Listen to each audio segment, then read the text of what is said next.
Okay, so comparing means when you have two dependent samples. Okay, so I'll write down the example and then we'll use it and I'll explain the test statistic and everything. Okay. So in this example, we are going to compare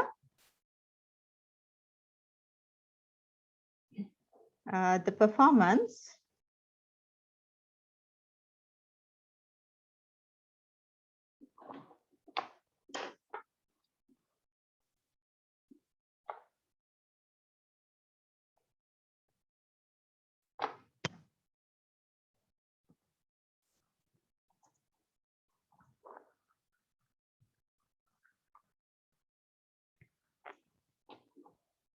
Okay, so we are going to compare the performance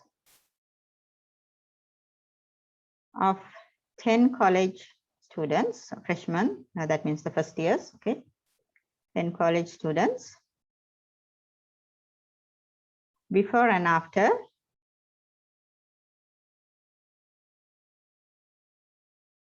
a training course. Okay, so that means we are doing a pre-post test. Okay, so this is going to be a pre-post test. So the same set of students, you give a certain aptitude test, okay, using an aptitude test.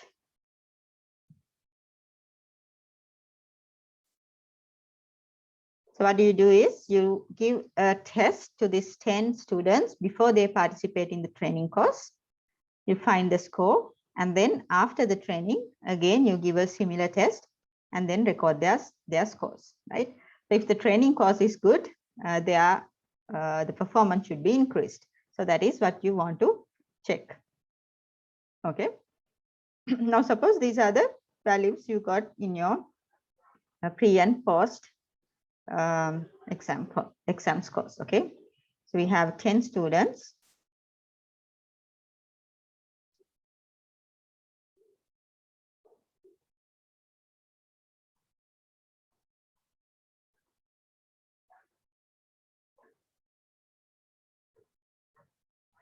Right.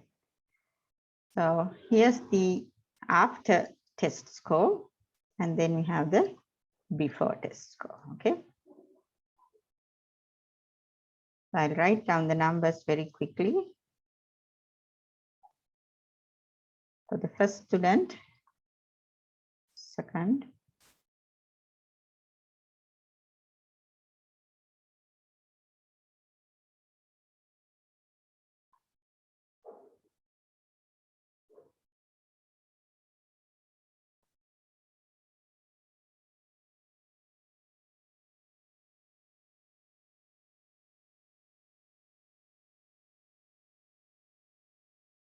okay, so these are the pre and post test scores. So after and before test scores. Okay.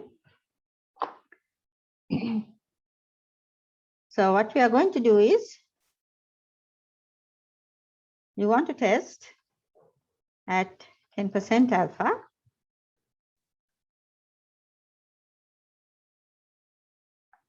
whether the course has improved knowledge.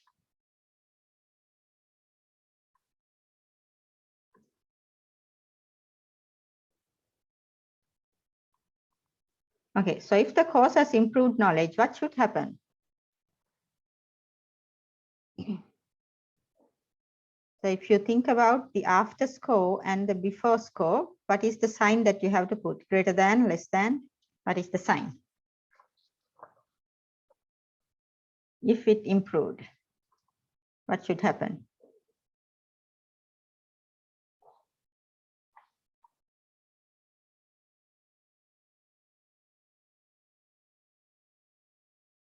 Yes, what do you think? Which one should be higher? Which one should be lower?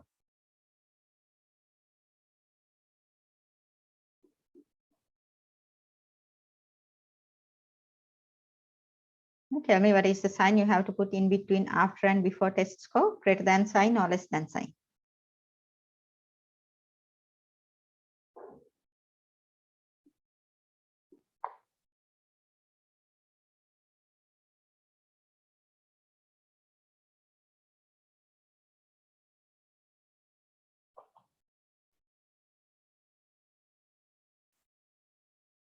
Yes, so your after score should be bigger than the before score, right?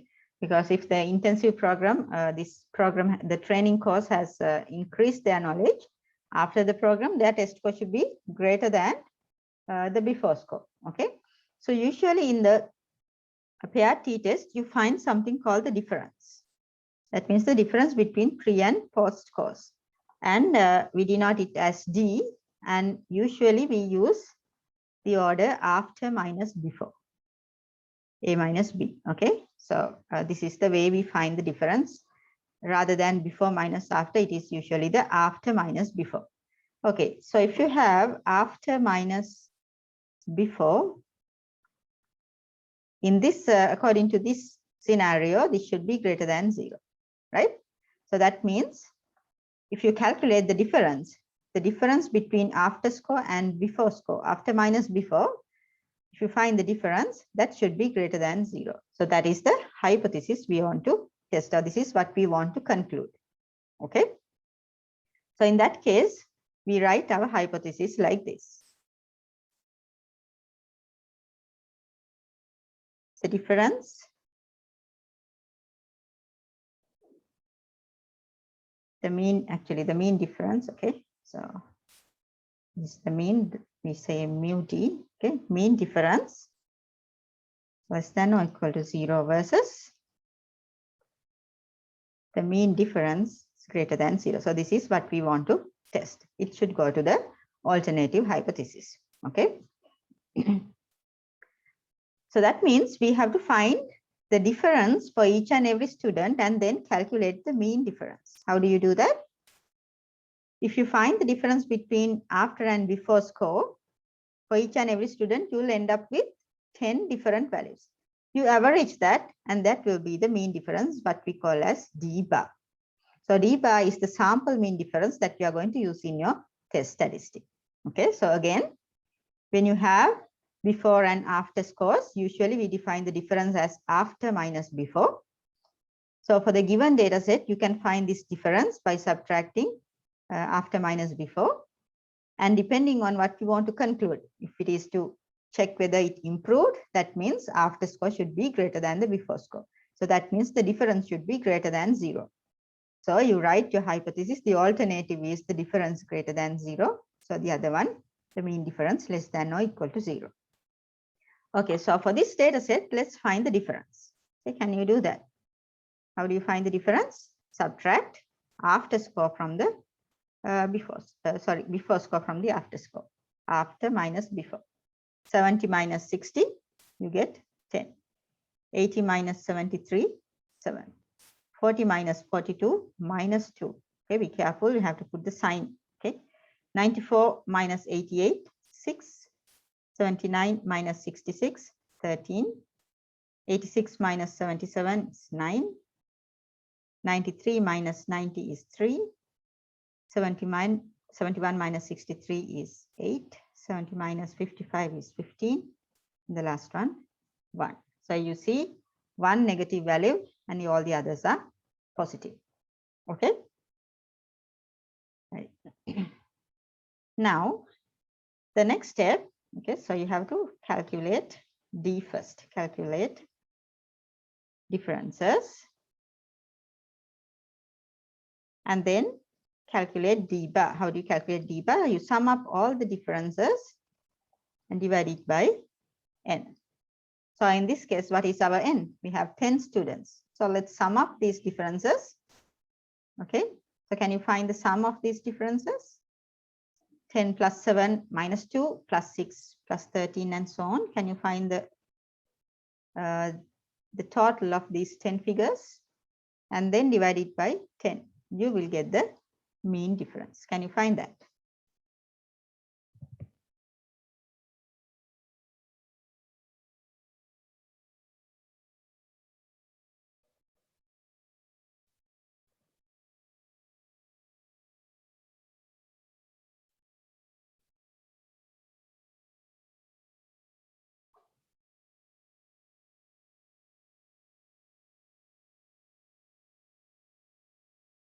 What is the sum of these values?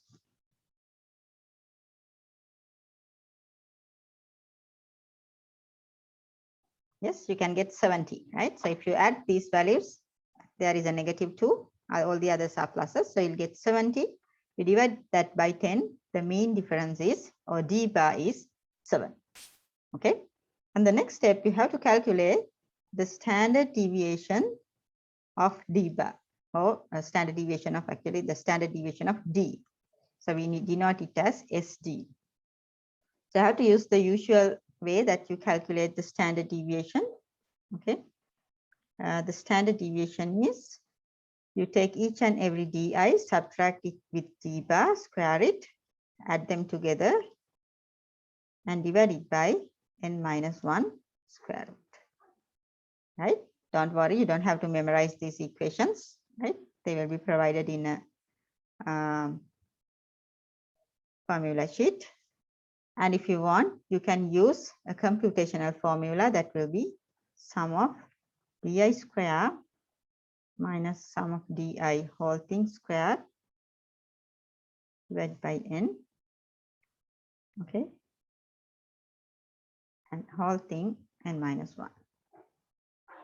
So that will be the computational formula.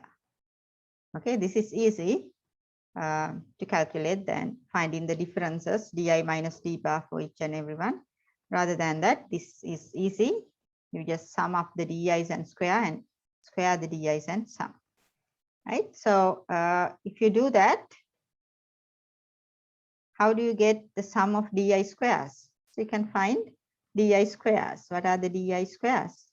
100, 49, 4, 36, 169, 81, 9, 64, 225, 1.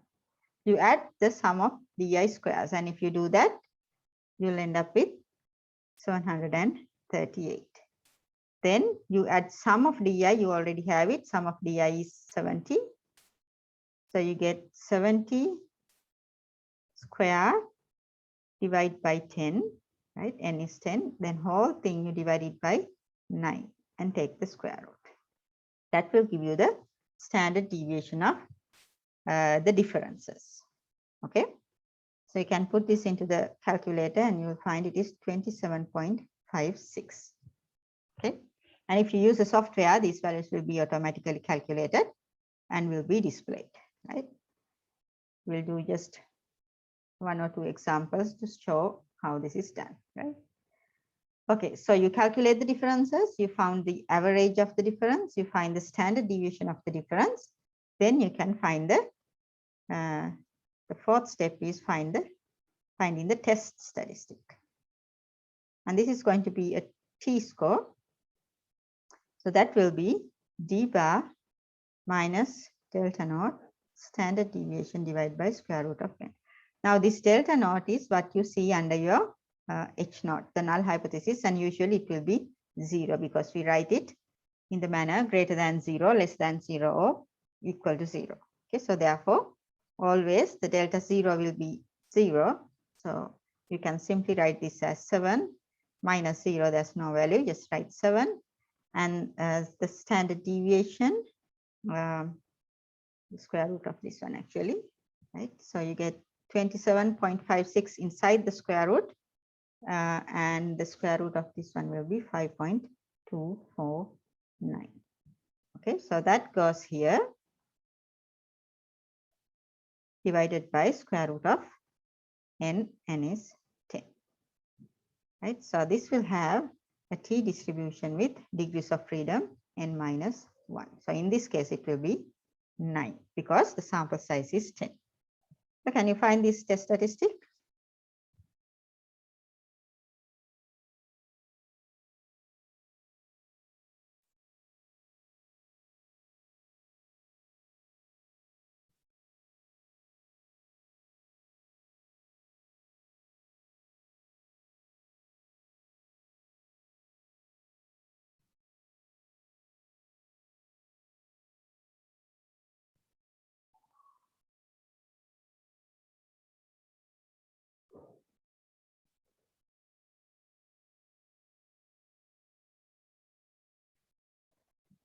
So what is the answer for the test statistic? Anybody who can find the value?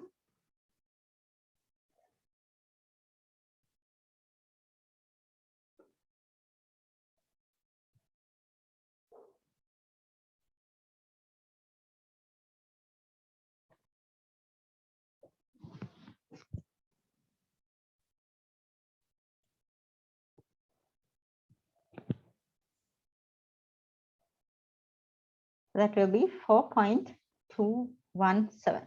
Yes, that is the answer. Any other different answers? So thanks, Sarah. That's correct. 4.216 or 4.217. Any other answers? Any different answers?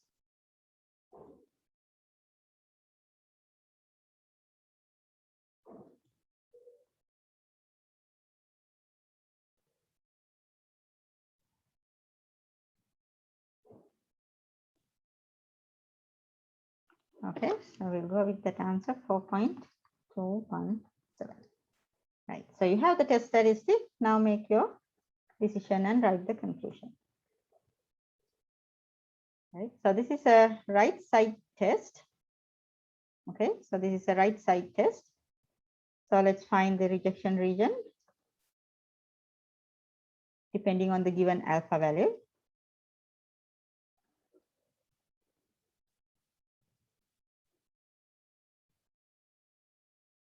Alpha, we have to test it at 10% significant level, right? So the right tail test, the alpha is 10%, 0.1.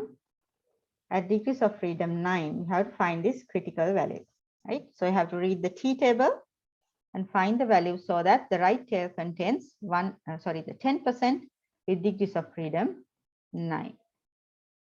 Okay, so here's my T table. Degrees of freedom 9, one tail 0.1. So here's the column. Degrees of freedom 9. So what is the T value? The critical value is 1.383. Is this clear to everybody? Degrees of freedom 9. One tail, you have the right tail, 10%, which is 0.10. Okay, so the T value is 1.383. So let's put that in our graph.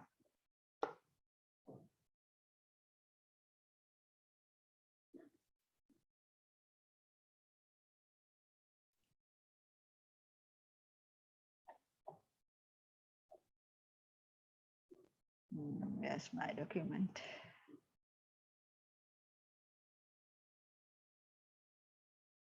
Okay, so here's the one. We have 1.383.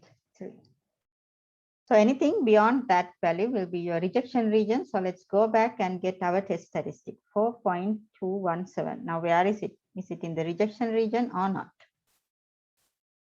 1.383 and obviously 4.217, it is going to be somewhere towards the end, the tail. So it is in the rejection region. So how do you say it? Since the test statistic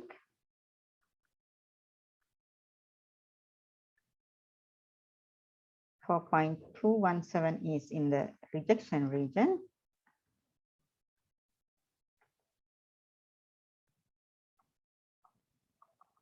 so what is your decision? We reject H0.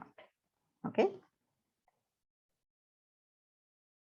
So if you reject the H0, can you write the conclusion now?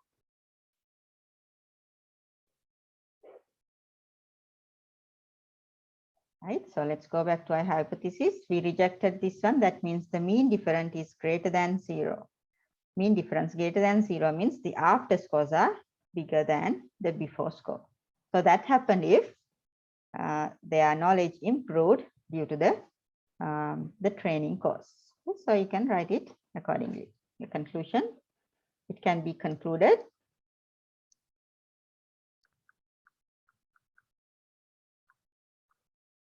at 10% significant level.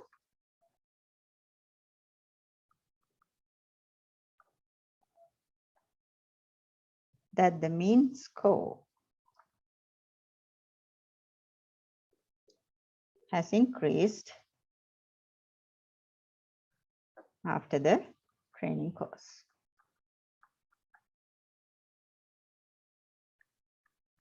Okay, so that is how you do the paired t-test. Okay, so let's go back again. You'll end up with the pre-post, the test, whatever the value, your variable, the scores. You find the difference. Okay, stick with after minus before. Okay, in this case, what we want to show is the after is bigger than before. Okay, there can be some other examples where you should get after is less than before. Okay, so that depends on the question. In this question, we need after is greater than before. That means the difference D should be greater than 0. So our hypothesis becomes, the alternative becomes, the mean difference is greater than 0. So using your sample, you find the sample mean difference. Okay, we did it, get the after minus before scores, add them together and average it. And you can find the standard deviation also, right? And then you use them in the test statistic, and easily you can find the t-score for the test statistic. And the degrees of freedom will be sample size minus 1. And then you can find the decision using the rejection region. And we found that our test statistic is in the rejection region, so we reject H0. And then you can write the conclusion in the proper way. Okay, is this clear to all of you? Any questions regarding this example?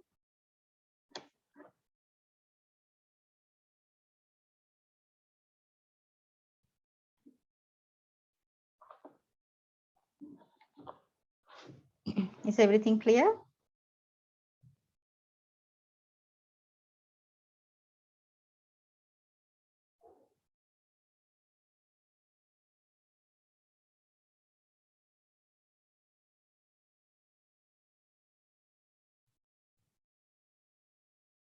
Okay, so let's do another one, right? So try to do it with me. Here's the next example.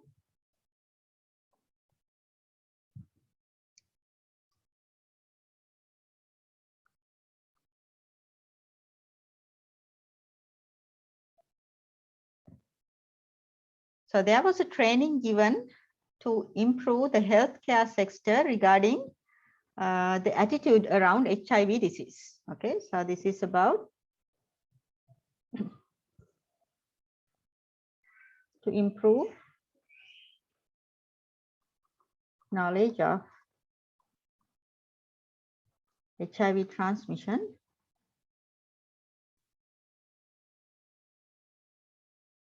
among healthcare staff.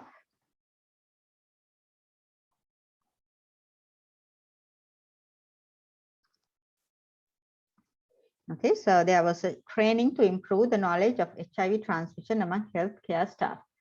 So again, they have given a certain paper or questionnaire to test their knowledge about the HIV transmission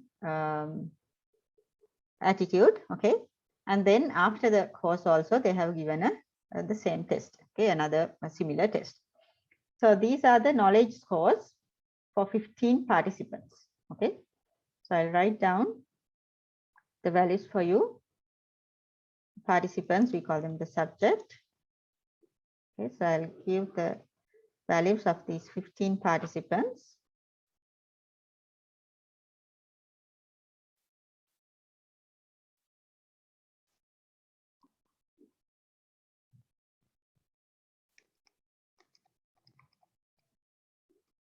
So this is the knowledge score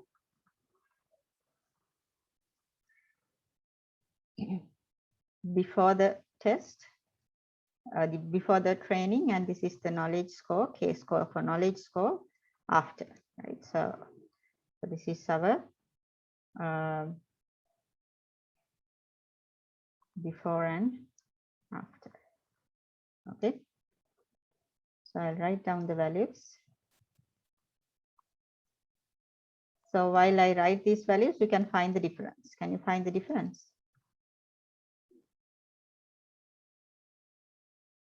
So find the difference after minus before. Okay, find this difference after minus before.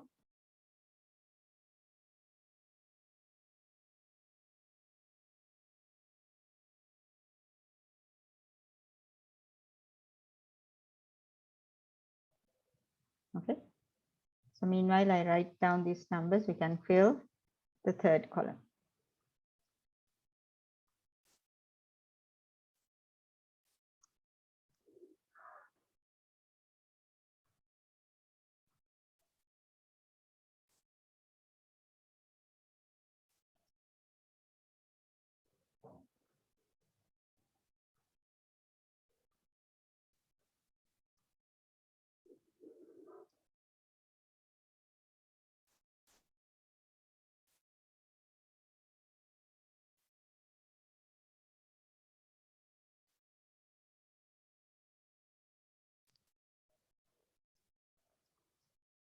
Okay.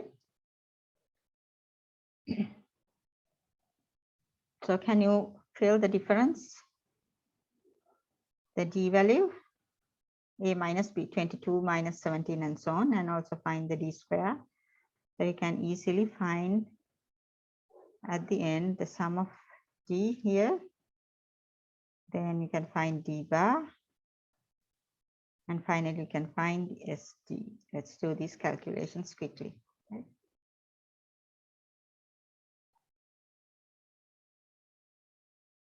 You can put the answers to chat in groups of 5, 1 to 5 first, 6 to 10, then 11 to 15. Likewise, the D values, and then the mean difference.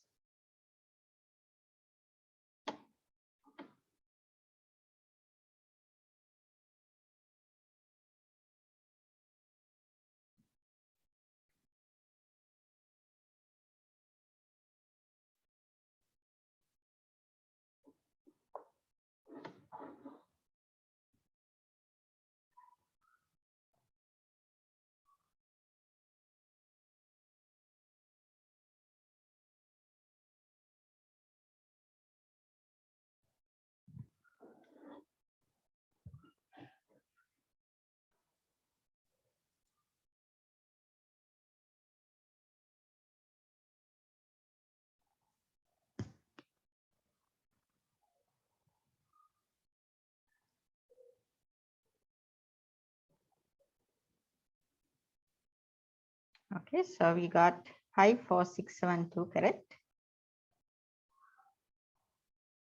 The next set.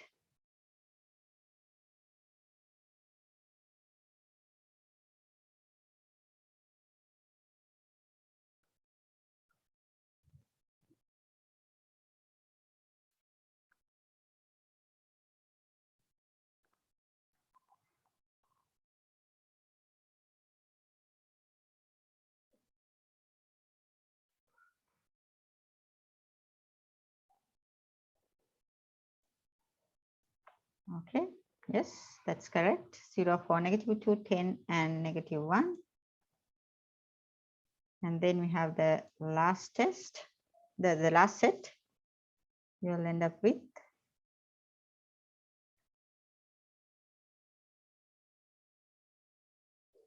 7 and 7.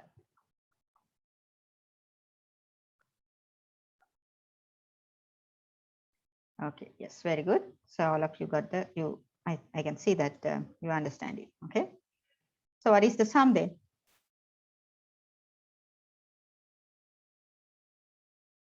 So find the sum of these values and then average it by dividing by 15.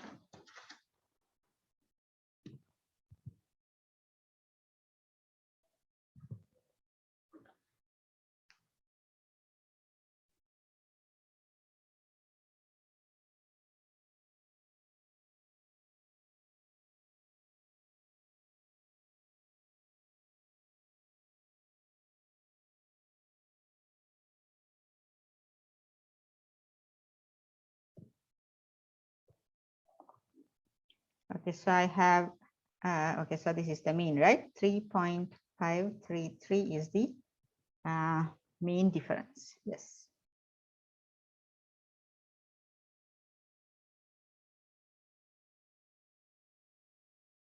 Now what is sum of D? You need it for the calculation of the standard deviation.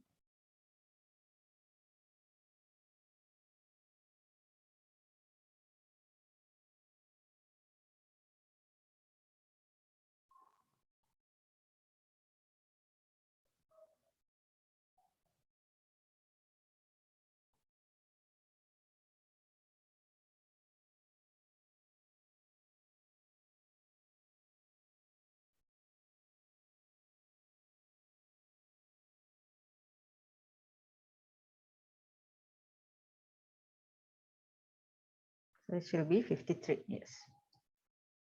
And you can find the D square also and sum of D square here. Okay, that also you need for your standard deviation. Okay.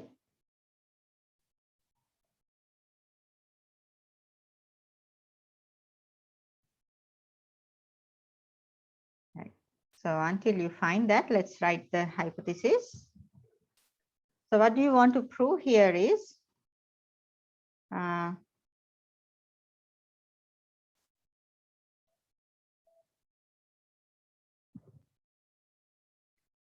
what you want to test is at, let's say, test at 5% significant level, whether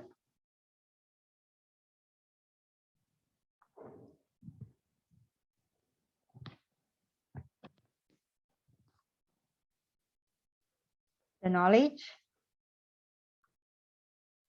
on HIV transmission is changed. Just whether it is changed. So you don't care whether it is improved or not, just changed. So what does that mean? That is the not equal sign. Okay, it may be bigger than, it can be less than, we don't care, we only check whether there is a change in the knowledge score. So how do you write the hypothesis? The mean difference equals 0 versus HA, the mean difference is not equal to 0. Okay, whether it is changed. Okay, so 403, is that the sum of D square? Yes, madam. 403. It should be okay. Right, 403. Good. Right, so here's our hypothesis. Shall we find the test statistic? Let's find the SD first. Right? So that will be sum of DI square minus sum of DI whole thing square over n minus 1 square root. So that will be 403 minus 53 square over 15 divided by 14 square. Right. So I'll give you the value. I got the number 3.925. Right. So using that, let's find the test statistic. That will be the mean difference minus 0. That is what we see in the difference, divided by SD over square root of n. G bar is 3.53. SD is 3.925 divided by the square root of 15. So can you find the test statistic? And this will have a t distribution with degrees of freedom 14.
Okay. So what is the test statistic? This value?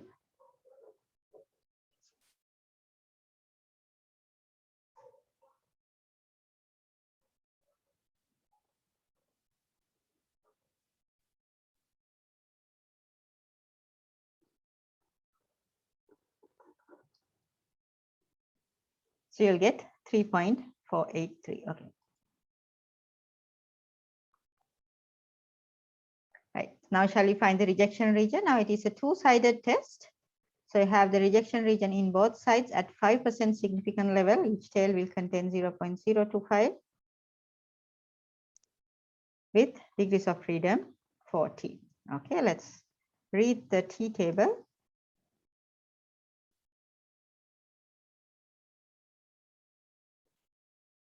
Degrees of freedom 14. One tail, in each tail you have 0.025. So here's the critical value, 2.145. Okay, degrees of freedom 14, one tail probability 0.025. So 2.145. Now with the two tail test, both plus or minus. Right. So where's our test statistic? 3.483 will be somewhere here. And it is in the rejection region. So what is our decision? Since the test statistic which is 3.483 is in the rejection region,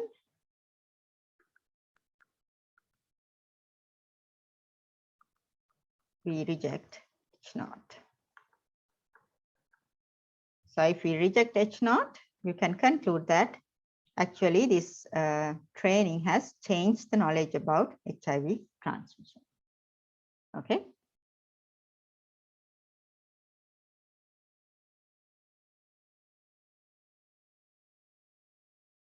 Okay. So how do you write the conclusion? At 5% alpha, can be concluded that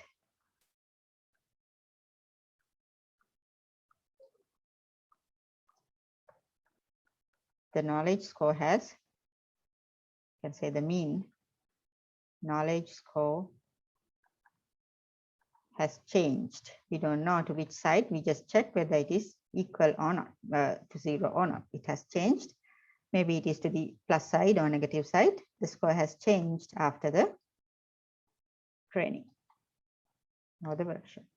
So that is how you do the dependent sample test. Okay. So if you use the software, you give the pre and post values, and you can ask the software to conduct the hypothesis, whether it is not equal 0, greater than 0, or less than 0. You give the side of the test with the alpha level, and it will give you the p-value, and looking at that, you can make your decision. Okay. So we'll do a practical session later, and I'll show you how to get that using the paired t-test. Okay. So that's about the hypothesis testing. One sample, two sample, independent, dependent. We have covered all the cases. Okay. So any questions so far? Now, since we have done the confidence interval and hypothesis testing, I will upload an assignment covering these sections, right? The confidence interval and hypothesis testing, they goes together. So I'll upload an assignment to cover these sections. Okay. Right. So we'll do you have any question before we move on to the next topic?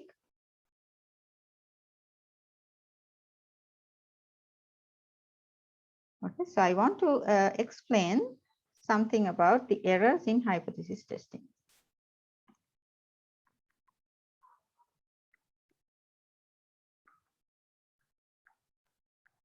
Okay, so this is something related to theoretical background of the hypothesis testing, but it is good that you understand this. So I thought to do this very quickly.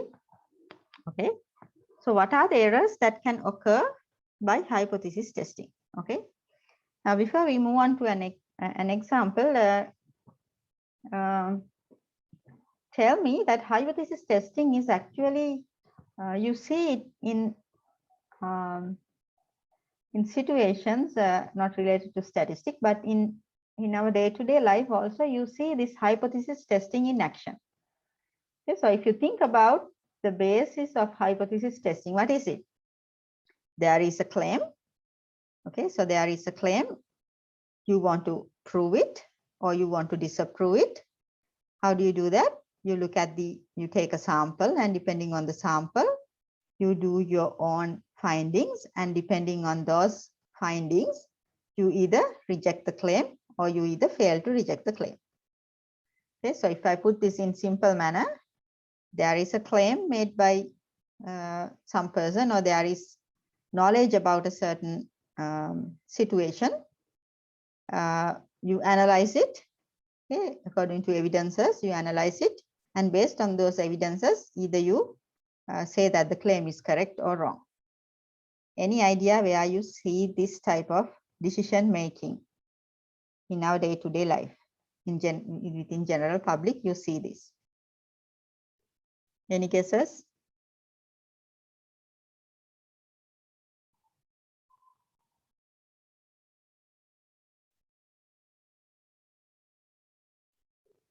Any idea? Anybody who's doing law or have studied law?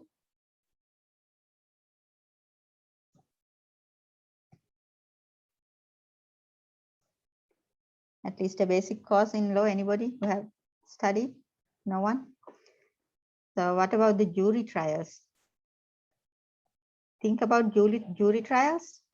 Think about a criminal a homicide. A person killed another person. Okay, so he has been arrested, and depending on the evidences, the court has to prove whether this person is actually killed the person or not. So that is a hypothesis testing. So what is the original claim? In jury trials, in law, the general or the initial assumption is the defendant is innocent until proven guilty. So if you have studied law, you know that is the basis of the jury trials. The defendant, that means the person who's arrested for a certain criminal, that defendant is innocent until proven guilty. So during the jury trial, the lawyers will try to the one side will try to prove this person is innocent, the other party will try to prove this person is guilty. So the judge will look at all the evidences, and depending on the jury's decision, the judge will say, okay, this person is innocent, whether this person is not innocent, or whether this person is innocent. Okay, so jury trials, it's a nice place where you see hypothesis testing in action. Okay, right. So we'll see what is the null and the alternative hypothesis on this jury trial. So before I write this small table, so I'll write what will happen in jury trials, the null hypothesis and the alternative hypothesis. The null is the defendant is innocent. That is the basis of the law. The defendant is innocent until proven guilty. Only after, if he or she was proven guilty, you will put that person in prison. Otherwise, you release. Okay. So until it is proven that person is innocent. Okay. And HA is the defendant is guilty. So if you reject H0, that person is guilty and he will go to prison. If you fail to reject H0, that means this person is, you cannot prove that this person is guilty. So you have to release that person, the defendant. Okay. Now, when you do this hypothesis at, okay, in usual words, rejecting H0 means what? Rejecting H0 means what? According to this jury trial, you reject H0, that means the defendant is guilty. So what does that mean? Right? So this person will go to jail. Defendant will go to jail. If you fail to reject H0, what will happen?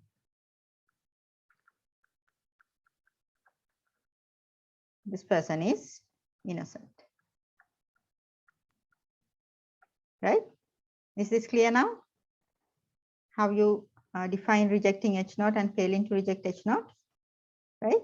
Okay, so let's see what is actually happening in this hypothesis testing. Right?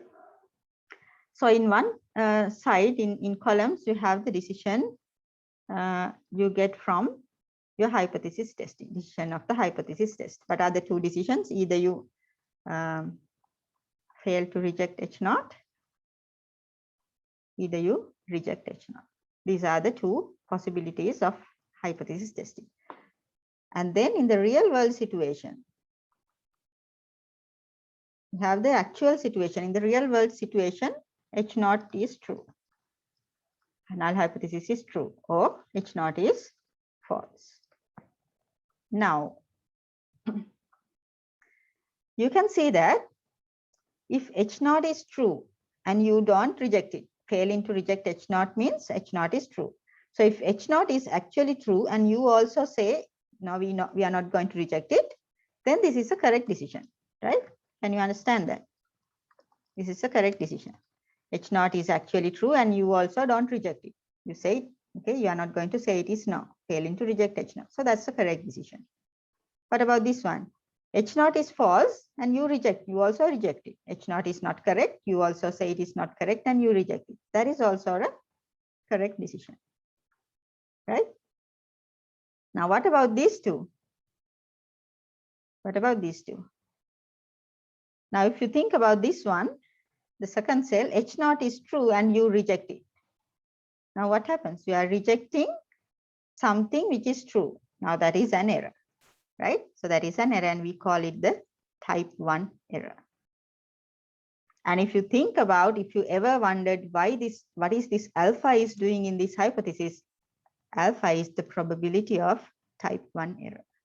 If you find the probability of making type 1 error, that is exactly this alpha is doing. So when you test the hypothesis at alpha 5%, that means you allow type 1 error to happen at that alpha % of probability. The thing is, you cannot balance both sides. You cannot balance all of them. If you are trying to increase or decrease the type 1 error, the other error will go up. That means the second error. This is the second error. H naught is false, but you fail to say it is false. Okay, so failing to reject H naught when it is actually false, that is also an error. So we call it the type 2 error. And probability of making type 2 error is called beta. Okay, and there's another thing called the power of the test. Power of the test is 1 minus beta. Okay, so this is something extra that you can keep in mind. Right, so when we do a hypothesis test at significant level 5%, that means we allow type 1 error to occur at 5%. Okay, so if I explain it in this jury trials, if we do this jury trial hypothesis at 5% alpha, what does that mean? What does that mean? 5% means 5 out of 100 good men will go to jail. Can you see that? So what is alpha? Type 1 error. What is the type 1 error? You reject H naught when it is true, right? You say the defendant is, you reject H naught. That means you say the defendant is innocent. That is wrong. So that means you are putting that defendant is guilty and putting that person in jail. So that is an error. That error is 5%. That means 5 out of 100 good men will go to jail. Okay, so if you do the jury trial at 5% alpha, that means if you do this trial for 100 people, 5 of them will go to jail. Those are actually innocent. Okay, 5 of them who are innocent will go to jail. Okay, so that is an error, right? Putting a good man in jail is an error. So if you do this hypothesis at alpha 5%, you put 5 good men in jail out of 100. If you do it at 1% alpha, what does that mean? 1 out of 100 good men will go to jail.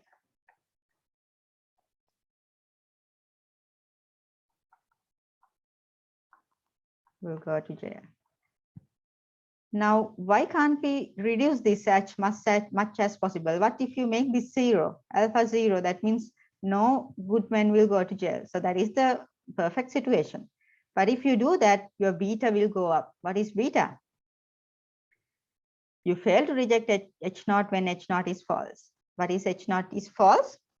Defendant is not innocent and you are releasing him. Now what will happen? A bad person will go free, right?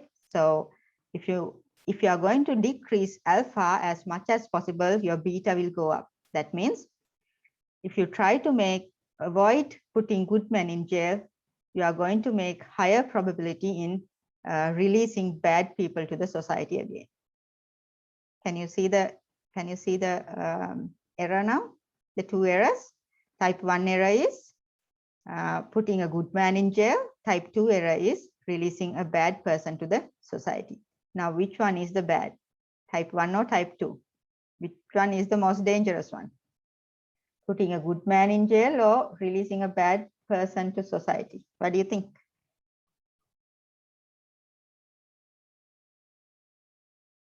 Type 2. Okay. So that is why we only control type 1 error, right? So we make sure this type B does not go up by controlling alpha. You can't control both. So that is why we go with the type 1 error. Okay. So we try to change or go in between the alpha value rather than handling the beta. It's very complicated handling the beta value. Okay. So this is an example from the general, but if you think about a actual research situation, okay, let's think about an actual research example. Okay. Now think about this one.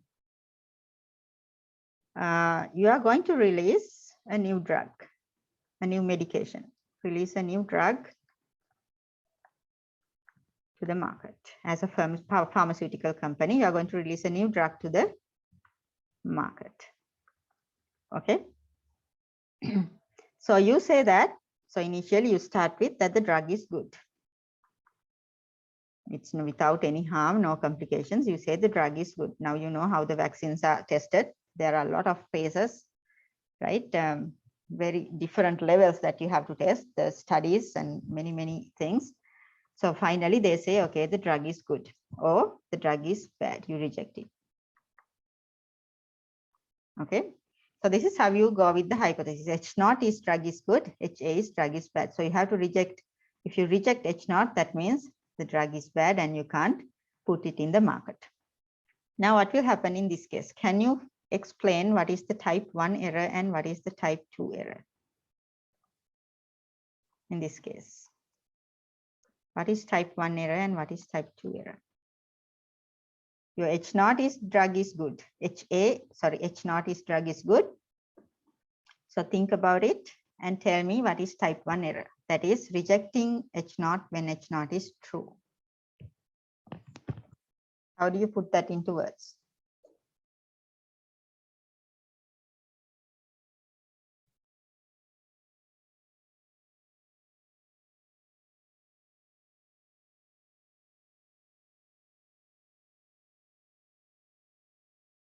So H0 true means what? H0 true means drug is good, but you reject it.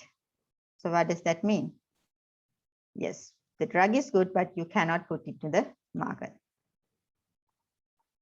Good drug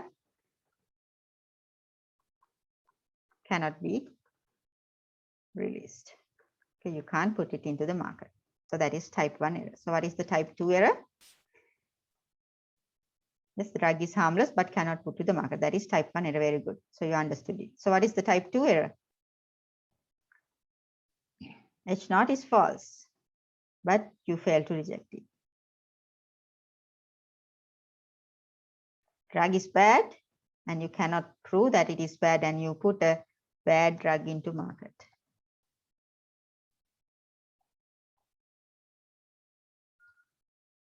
Okay, so I hope you can understand it.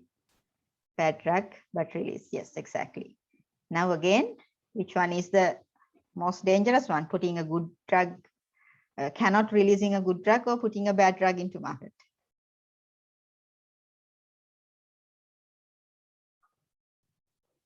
Which one is the most harmful error? Type 1 or type 2 in this case?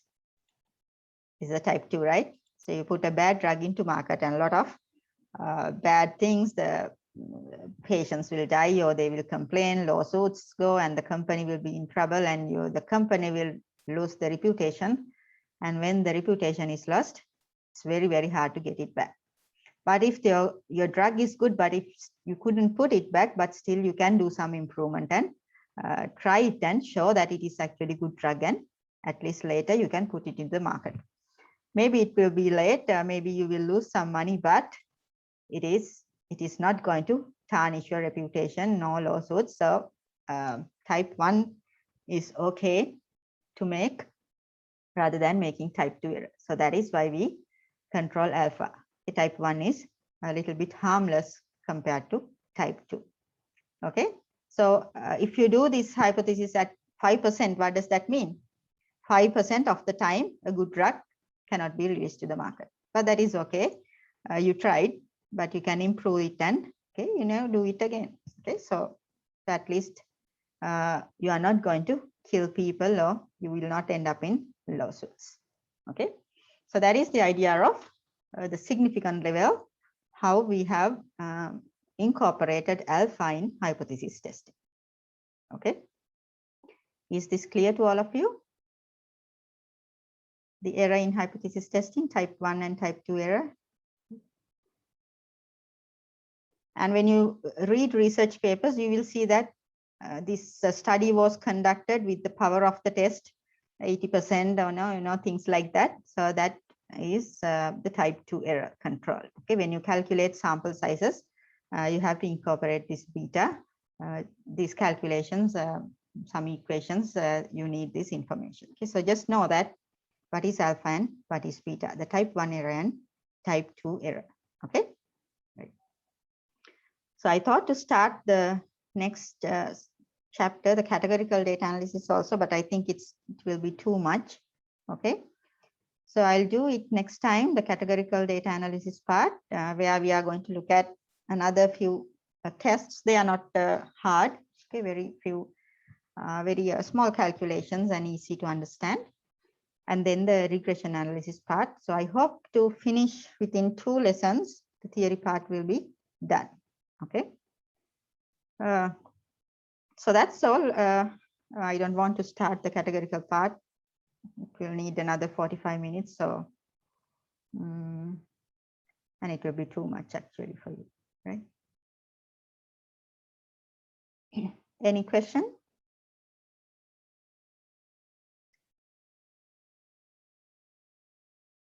If you give me about 5 minutes, I can tell another story about hypothesis testing, if you like, how this hypothesis testing came and the story behind it. Okay, so give me 5 minutes. Okay, so this is the story about the hypothesis testing. Okay, Madam, are alpha is significance level and type error relate? Alpha is the probability of type 1 error.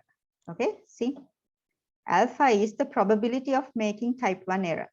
So when we do a hypothesis test at alpha 5%, we allow type 1 error to occur at 5% probability. Why? Because it is the less harm, the one which is the error which is less harmful compared to type 2. So we allow type 1 error to occur maybe 5% at 1% or 10%. Okay, with that the beta will also go low. Okay, so that is the relationship between alpha and type 1 error. Okay, Michelle, right? Is that clear? Okay, yeah, so this is it. The probability of making type 1 error is alpha. Probability of making type 2 error is beta. Okay, just remember this, alpha is the allowing the type 1 error to occur at that whatever the percentage. Okay, right. Any other questions? No. Right. So here's the story about the hypothesis testing and how it came, right? There is a statistician, Ronald A. Fisher. Ronald A. Fisher is, he is the father of modern statistics.